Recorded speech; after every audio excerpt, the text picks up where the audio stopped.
Esente zombekire kyombeko ky'embuga nkuru za district ya Kikuube zikaruga omu banka y'ensi yona okurabira omu projekiti erikuyamba district zirimu empungi okurabira omu ofisi y'enganzi y'eihanga erikwetwa Development Response to Displacement Impacts Project.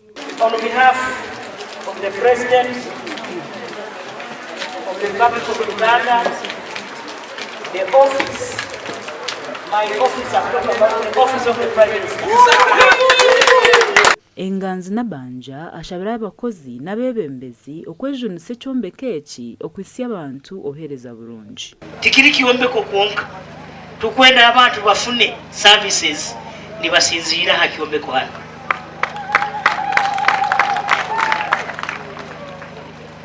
Nimumanya Kikuube ekatunga district status kuruga Hoima habwokuba president akaragira kandi ataragiye buso kikora ezengano muzitere ziri za amani.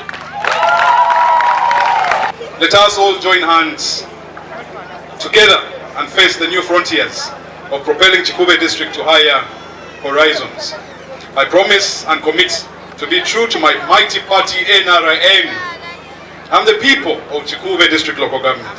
Ofisi zino ziroho zikozerwe baito kutukuba tutahereize obuherezo bwo kusingireyo kimu kuba burungi halo omuntu wa bulikiro nko munyakikuube nyino ko nihira ebintu bijja kuyikara bitakuri bata kurungi. Peter Banura chairman wa district hamwe n'umunyeshenjero kazi Florence Natumanya bashaba okuhebwa amagomborora amasya omu myaka 5 erukugarukaho.